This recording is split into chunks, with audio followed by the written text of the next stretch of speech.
Welcome, and we're so glad that you're here for another mental health and wellness chat. I'm Brittany, and I'm here with Madison, and we're two of your VC Counseling Center counselors. an associate. And we're here to have real conversations about the emotional challenges students face and explore navigating them. All right, so today we are tackling quite a topic. I feel like this is such an emotional and deep and a very common experience. Today, we're going to talk about one of the most common core beliefs that shows up in therapy, which is I'm not enough. That little voice inside of your head, that emotion at the root of everything that kind of drives behavior, that perception that we as an individual just aren't good enough, or unless I do this, I'm not good enough unless I do this, or whatever it might be. Oh, definitely a tough topic that a lot of us can relate to. So, just starting out for anyone listening, we really want you to know that if you've ever had the thought that, I'm not smart enough, I'm not attractive enough, successful enough, worthy enough, you are absolutely not alone. Yeah. Like everybody gets these thoughts from time to time. We get these thoughts from time to time. It's such a common experience. So that's, starting out, know that very normal to experience these thoughts. I want to say this is so common. There's not many people that don't struggle with this, at least at some point in our life. And I feel like this ties into so many different aspects of mental health and well-being. I know we touched on this in our imposter video, because imposter syndrome comes down to this at its core too, Absolutely. believing that I'm not good enough. Yeah. And so let's start with a little bit of history, right? Where this belief comes from. So this can come from a lot of places. I'll explore a handful. That doesn't mean if it's not listed here that it can't come from somewhere else, but these are just some of the most common ones that we see that we've been able to kind of dig to the core of and look at. So first of all, childhood conditioning is a big part of this, or can be for a lot of people. A lot of times we develop this core belief of not feeling like we're enough from childhood experiences, unfortunately. Like we've talked about a lot. We unfortunately don't get to pick our parents, their parenting styles, or their approaches to things. So sometimes we're just kind of given, these experiences. And sometimes, unfortunately, these experiences and these messages that we get from, I pick on parents, but teachers, culture, it can come from anywhere when we're young. These can really shape our early ideas of our worth as an individual. Even if we look at, comparing different societies, right? Here in the United States, we're a very individualistic culture where, each individual is the focus of society and each individual, whereas in more collectivistic societies, the focus is on like the culture or the area as a whole or the people as a whole. So there's a lot of value placed in individual worth here versus like collective worth as a species, if that makes sense. Yeah. But yeah, it's not uncommon, for example, and it's not something that our parents even have to explicitly say, right? Picking on my own childhood, I got a lot of messages from my parents that, I get praise and my parents will brag about me if I make good grades. That was really the only thing that they really valued in terms of, telling family members, oh, she got A+ on this project or whatever. It was never, oh, she's actually doing really, really well in general. She's got lots of hobbies. She's experimenting with art lately. Mm-hmm. So that's why I say it doesn't have to be, it's not like my parents ever told me, you're only worthy to me unless you make good grades. But just by their behaviors, it could be suggested for me that I feel like I got a lot of messages that my worth is based on my performance, which, obviously there's going to be times, and there has been time in my life where I have failed and not performed well or not made a good grade. So obviously, if my worth is based on that, then I'm going to take that very harshly, and it's going to mean something about me and my worth if I can't do something, which logically is so irrational, right? Because we recognize, and I guess that's what we're getting at today, is the argument that worth is something innate that we all just have, and that by existing as a person, you have inherent worth, is the belief of therapy. But yes, these messages can come from childhood conditioning, which can come from friends, family, bullying. All of these things can shape kind of what I believe about myself, my worth, and where I obtain worth from. Another great place that worth can come from is trauma in a lifetime. So obviously we know trauma is a very common experience. And unfortunately, trauma is something that happens to a lot of people in different shapes and forms across a lifetime. It's a very common experience, but traumatic events can obviously have a significant impact on our worth, even if they happen later in life, not even in childhood.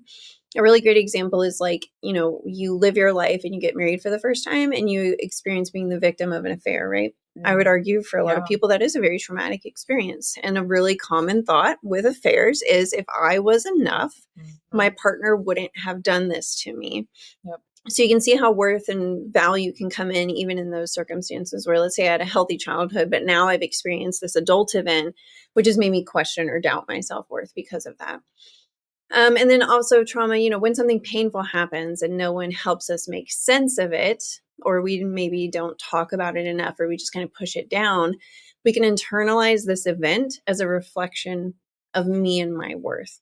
So, another example could be, I was abused in childhood because I don't matter, or, my parent left me because if I had been a better child, then maybe they would have wanted to stay. So you can see how these are totally normal human processes. This is brain trying to make sense of very complex traumatic information, but our brain just has a tendency of turning it inwards for blame, that it's easier to blame myself than other people. But I've been yapping for a minute. Madison, what are your thoughts? No, yes, that makes so much sense. I mean, just starting out with childhood experiences, there's so many times whenever parents have really high expectations for us, they're demanding of us, and just the things that they say, they stick with us, and we start to really believe those messages. And if we don't follow this rule of I performed well, then yeah, it's easy to be like, oh my gosh, I'm a terrible person. I'm not good enough. It really can impact our worth and our self-esteem, how we view ourselves. And that's not how we want to go through life. That's going to make it really hard for us to believe we can do, good things, be successful. So yeah, that's a really great point. And just with that comment on blame, it's so easy, especially like the affair point. Yeah, whenever we're talking with someone who has gone through something like that, it's easy to say, well, I think they did this because I did XYZ, or I didn't do XYZ. We just so commonly jump to, it's something I did because I wasn't good enough at this. I didn't do enough at this. And there's so many other perspectives and ways of thinking outside of that. Yeah. Well, the reality is that maybe it's something that they struggle with on their end versus making it my fault and my problem, and I like the way you conceptualize this as rules that we follow for ourselves about worth, because it kind of is to a degree in a lot of examples and instances where, if I XYZ, then I will have worth. If I perform, if I get a degree, if I get a good job, if I am financially secure, then that means that I am now a worthwhile person. When in reality, you've been worthwhile the whole time. These are just rules that we're constructing from nothing for ourselves. Yeah, no. And there's, I saw more points, right? So comparison culture. So it's easy to compare ourselves to other people, be it social media, perfectionism, whatever it might be, and start to make ourselves less than the more that we compare, I'm going to keep saying this until we drill it into your heads, but ultimately we see the highlight reel of other people's lives. Comparing myself to someone else is almost always never fair at the end of the day. You don't know what privileges they were afforded. You don't know what opportunities they were given because of their experiences. And you also don't know what they're struggling with either. And then more so attachment wounds. I wanted to talk about this. I want to spend a ton of time because I can get in a rabbit hole about attachment things. And we do have a video coming out about specifically attachment styles in adult relationships. So definitely, if you want more about this, look into that. But attachment wounds, we learn how to have healthy and safe relationships from our caregivers in childhood and even our relationships as adults. So if I've experienced a relationship that has been abusive, neglectful, or even just plain just less healthy than ideal, sometimes it can lead to us not feeling seen or safe. And then this can lead to chronic self-doubt or questioning my own self-worth. So almost basing my self-worth on my ability to have a healthy, successful relationship, which once again, relationships take two to tango. At the end of the day, I can have a very toxic, unhealthy partner. And if I'm basing my self-worth on my ability to make this relationship healthy, I only have 50% of the responsibility in that. I can't force other people to do anything, Absolutely. That's a great point. I haven't really took the time to consider how attachment wounds could play a role in not feeling good enough, but that's a Mhm. really good point for sure. Well, and we could argue too, attachment wounds, worth and self-value are kind of at the core of almost every attachment wound, Hmm. right? Like insecure attachment, the Yeah. belief is if I was enough, they would love me. Yeah. Whereas for avoidant, it's I'm enough if I can regulate independently of you. I mean, I'm a rabbit hole. That's what I say. Yeah. Total rabbit hole that we're not here for today, but worth mentioning.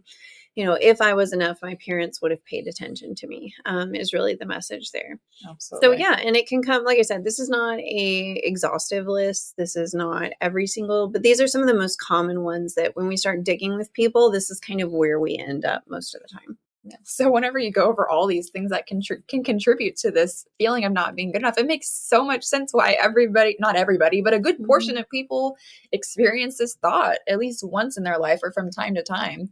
Like there's so many different factors that can come together Yeah. to make this perfect storm of just not feeling good enough. So I really Yeah. appreciated those explanations. So now that we've kind of gone into some of the factors that can contribute to this feeling of not being good enough, I'm going to talk about some ways that it shows up in our lives, and there's quite a few. One of them being perfectionism. We have this idea that if I can do everything just right, then I'll finally feel enough. And that can kind of get us into some faulty thinking patterns of feeling like I'm either doing things perfectly or I'm a complete failure. Black Like and white. Yeah. black and white, there's no gray area, no middle area. And that can be really difficult because we're basically setting ourselves up to fail with the expectations that we're setting on ourselves. And then when we do fail, we're just keeping that spiral of thoughts It going, just going, going. confirms Yeah, that it I'm just not enough. confirms it. Yeah. But like realistically, nobody would be able to attain the standards that you're putting on yourself. Hmm. They're too high for anybody. So yeah, perfectionism is very common whenever you feel like you're not good enough. I Any love that thoughts? one. I feel like that's such a quiet, insidious one too, because I feel Hmm. like so often we do that without even recognizing it, right? So I like to zoom out in those moments when I feel that way of I should be able to do all of these things. For me, that's like a red flag in my brain. If I hear that thought, I know I need to zoom out because Yeah. I'm probably doing more than the most and I am having an unrealistic expectation. So if I zoom out and I'm like, okay, Brittany, you are parenting, you are full-time jobbing, you are trying to be a like professional that grows and develops. You're also trying to be do your hobbies and the things that you enjoy. You're also trying to, it's just the list keeps piling and I'm Yeah. sitting there looking at it realistically and I'm like, most people cannot do this many Hmm. things. Like a human brain is not capable of juggling this many things at one time. So yeah, like tapering it down to be more realistic. I love that you brought that up. Absolutely. I mean, that's a common thought that I hear is that I'm not doing enough. And it's like they list out all the things they're doing, Hmm. like you just said, and I'm like, well, what more could you be Yeah, doing? It no joke. sounds like Yeah. if you do anything more, you're gonna be have way too much on your plate. Yeah. So I love that you brought that up because that's such a common experience.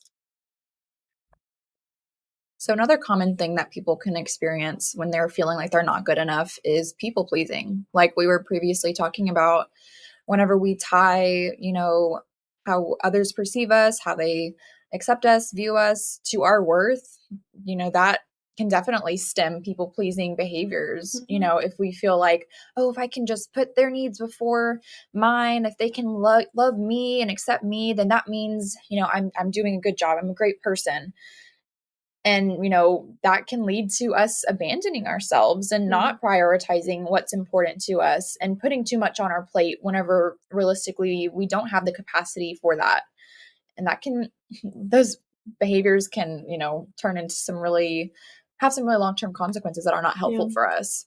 And I feel like even when we overinvest in one role too, so say for example, all of my value is in being a good husband Hmm. and my relationship starts to get rocky, then that can just totally throw me off the ledge because it's like that's the only place that I have value or worth in my life. It can be dangerous having one role like that too. Absolutely. Yeah. And, it's another point to bring up is whenever we do place so much value on how others view us, what they think about us, it's a really inconsistent way of, holding self-worth because people's Mhm. opinions and thoughts and beliefs change all the time. Additionally, over functioning can be a way that feeling not good enough shows up in our Mhm. lives. If we're feeling like we're not good enough, then it makes sense why we would want to take on more work, take on more Yeah. responsibilities, work ourselves into the ground so that we are proving that no, I am good enough. I'm doing all these things.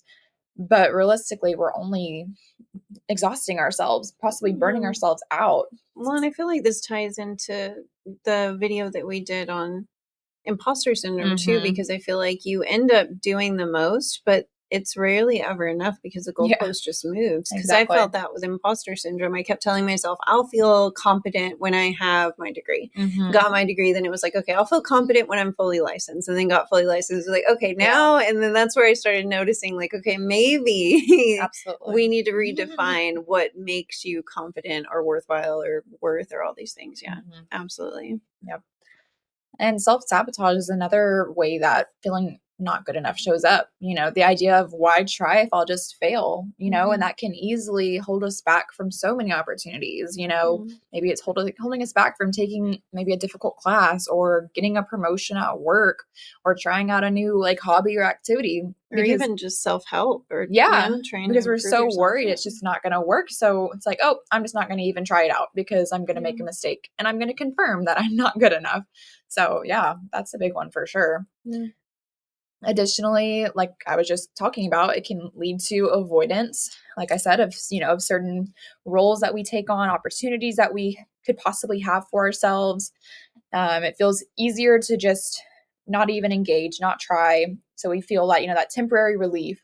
But every time that another opportunity rolls around, that feeling of not being good enough is just going to be amplified and feel so much Mhm. stronger. So that's why it's important to, slowly work towards engaging in those new behaviors and opportunities that could help show us that, hey, we can do these difficult things. And even if we don't do them perfectly, like that's okay. We're Yeah. learning progress over Mhm. perfection all day, right? And then on top of that, there's a lot of numbing behaviors that we can turn to, such as maybe engaging in substance use or scrolling on our phone. Maybe even like emotional eating could be a way to kind of numb out this these emotions of not feeling Yeah, good enough. Like who wants to feel like they're not good enough? It makes sense yeah. why we turn to these behaviors. I also think it's not uncommon for people to avoid sitting with emotions too, because Yes. sitting with the emotion of not being worthy, that's a big one and that hurts and that's very uncomfortable. So it's not uncommon or it's a human experience to attempt to avoid that. So a lot of times one thing I see too is the intellectualization and overthinking is part Mhm. of this core belief. And I'm guilty of it too. Overthinking and over intellectualizing emotions, thoughts, really getting into like the CBT aspect of things and being like, okay, well, if I'm not worthy, then I just need to replace it with a more realistic thought and getting way too intellectual with things Mhm. versus just feeling that feeling like Yep. I feel like I'm not good enough and sitting Mhm. in that, like, our other video on sitting with tough emotions would be a good point to segue if you want to continue this thought. But just avoiding being connected to our emotional world, which can be problematic, and avoid addressing the actual issue with worth. Absolutely. Like I've said before, it feels safer to think about it than to Hmm. sit with that emotion and feel it. So that Yeah. makes so much sense why it's so difficult to just sit with it. And lastly, a big thing that we experience when we're not feeling good enough is just this constant inner critic voice. It's just this judgmental, harsh, negative voice that Hmm. focuses on our flaws, our failures, our mistakes, and discredits any successes, anything that we've done well, any progress that we're making. Keeps a running tab of all your failures to just Absolutely. scroll through. Yeah. Yeah.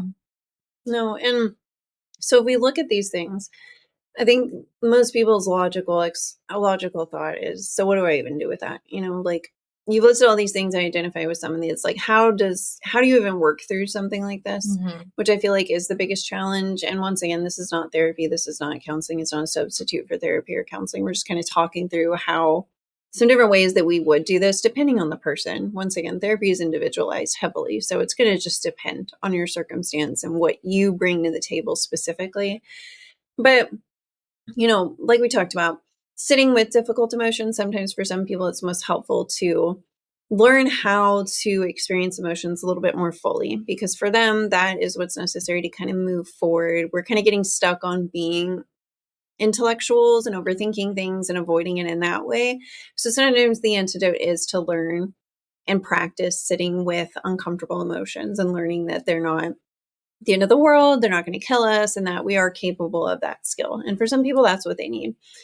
Naming it, noticing this belief when it shows up can give a lot of power too. So once we start recognizing that this belief is fueling behaviors and things that I don't like, sometimes it can break that behavior, because once I'm aware, oh, I'm hearing that thought again, that I'm equating my worth to my ability to, do this adult task like buy a car, then maybe now I can tell myself, okay, that's not necessarily the truth. You can still have worth even if you can't do this thing. Even if you make a mistake, it's not going to kill you.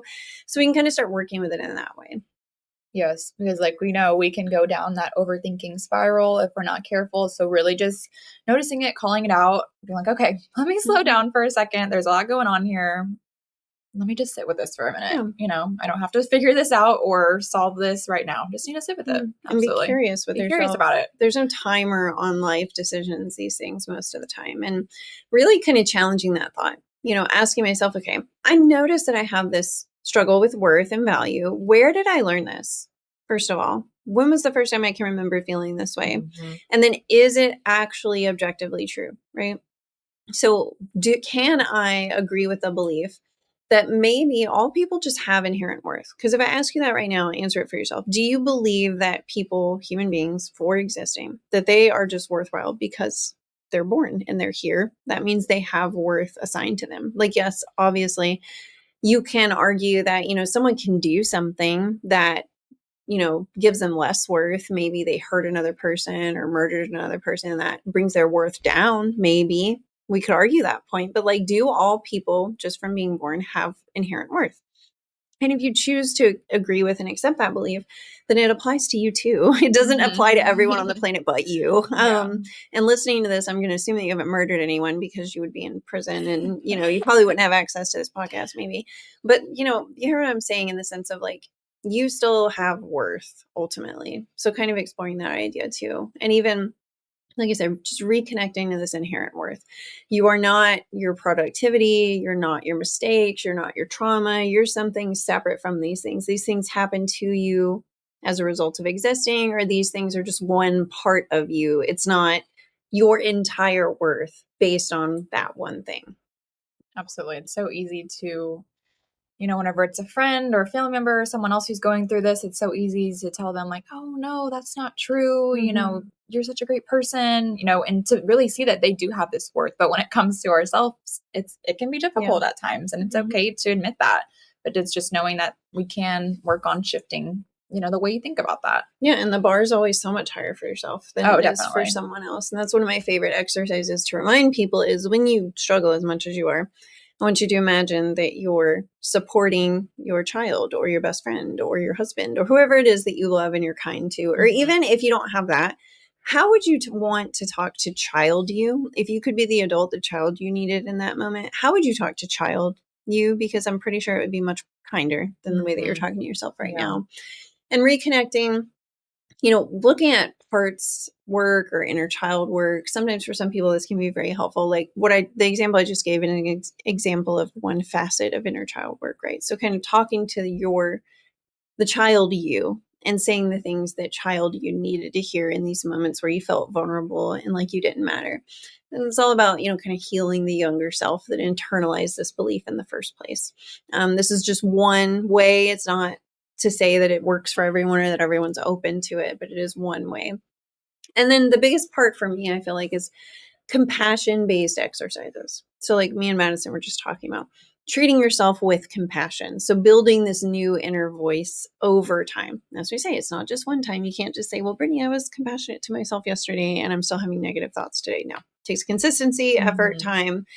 You didn't just spawn in this negative voice overnight. It's going to take some time, just like it did to develop the negative voice. It's going to take some time to develop a more realistic and rational voice in your head. Absolutely. I always tell people, you've gotten so used to talking to yourself this way, demonstrating these patterns. So don't expect this shift to compassion to happen right away. It's going to take time. It takes time to work yourself out of those patterns and into more compassionate ones. Yeah. But once you get there, it's going to make such a huge difference. So that's why we emphasize it so much and its importance. Absolutely. So there's a few things that we like to tell someone who is struggling with this thought of not feeling good enough. One being that you are absolutely not broken. This belief makes sense based on what you've been through. Like Brittany explained, there's so many different factors that could come together to cause this line of thinking and to genuinely feel like you're not pretty enough, you're not smart enough, you're not going to be successful enough, whatever that thought is. Like we've been saying, so common, so normal. But, it's okay to think that from time to time. There's nothing wrong with, don't make yourself feel like there's something wrong with you for having that thought because it is so universal. Yeah. Additionally, just because you feel that you're not enough, it doesn't mean you're not enough. You've probably heard us say it a few times before. But it's worth sitting in. Say it again, Yes. Madison, Okay. but slower. Just because you feel not enough, it doesn't mean that you are not enough. I could put that on a loop, like as my ringtone. I need it. I do. Just because we feel a certain way does not mean that it's true. Mm-hmm. We can, sit with it and, explore it, get curious with it, but it does not mean that we have to accept that as fact and that there is no other way of looking at that. Mm-hmm. So that is such a powerful statement. Absolutely. And another point is just remembering that healing doesn't mean that you're never going to have this thought again. It means that whenever you do have that thought again, you know how to respond to it with kindness. I'm sure both of us can say from experience that we've had this thought, in the past, and we're still probably having that thought in the present every now and then. 2 days ago, yeah. 2 days ago. Yeah. So, don't just kind of goes back to expectations. Don't have that expectation that I'm never gonna not think like that again, because that's unrealistic. There's going to be things and challenges that come up that cause us to go into those unhelpful thought patterns. But now hopefully you'll have a better idea of how to respond to it with kindness, like we said. Yeah. And now I guess we kind of have personal story of when we have experienced this feeling of not being good enough. I know for me, we haven't really touched on this yet, but I would procrastinate a lot throughout college, grad school, and I always thought like I'm just being lazy. But now that I've kind of reflected back on things, I was always so scared that I didn't know what I was doing with my assignments. I wasn't going to do good. So I'd literally wait until the last second and then have to, my stress kicked in and I had to get through it. But that was what was stemming my procrastination, not feeling good enough, not feeling smart enough, competent enough, and not knowing what I was doing. So that was a really big realization for me to kind of come to.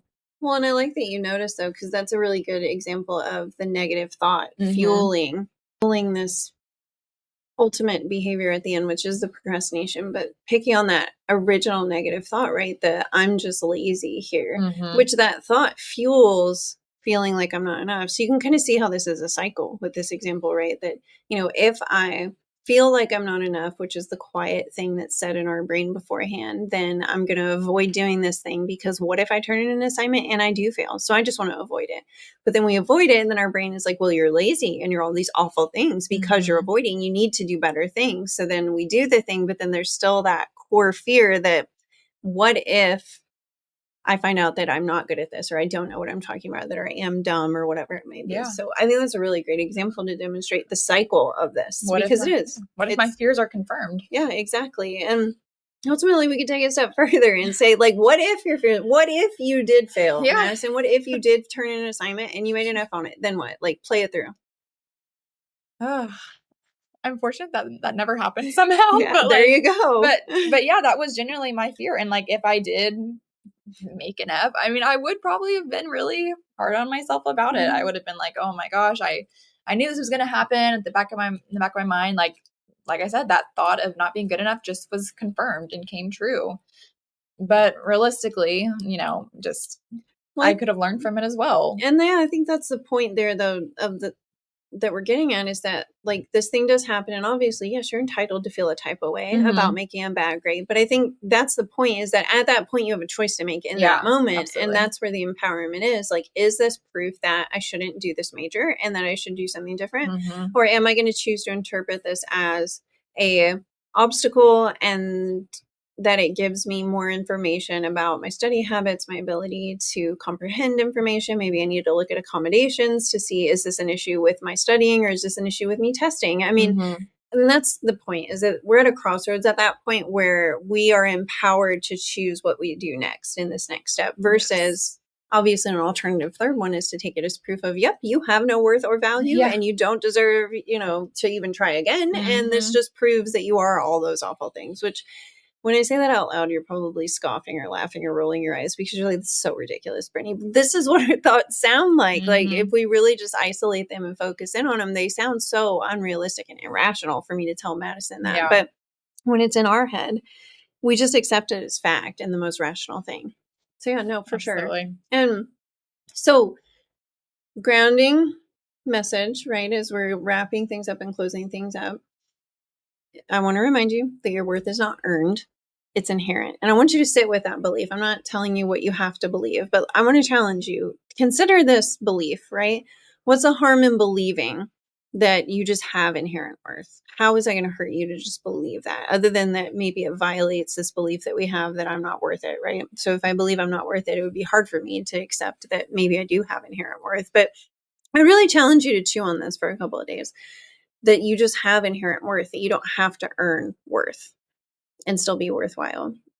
And then, even too, if you could tell your younger self one thing about being enough, what would it be? If you could, given your experiences, if you have children, don't have children, imagine a hypothetical child, what would you tell them if they said, I'm kind of questioning if I'm enough?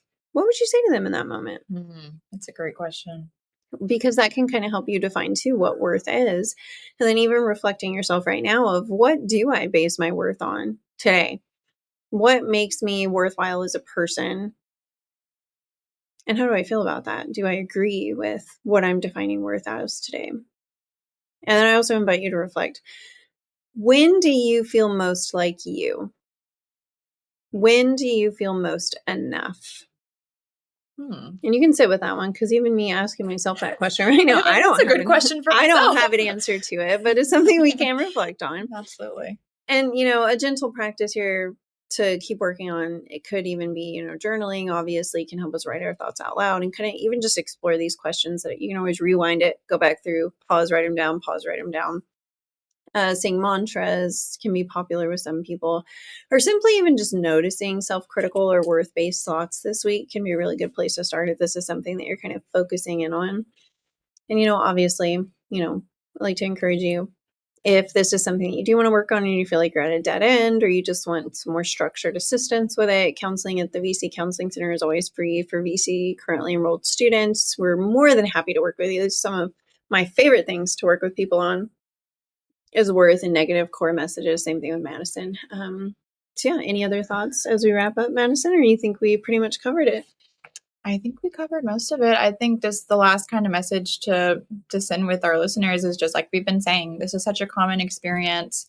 It's okay if you feel like this from time to time, but just know that you don't have to stay stuck feeling like this if you don't want to. There are so many things that we can do to help work on these thought processes, how we view ourselves, how to reframe making mistakes and failures.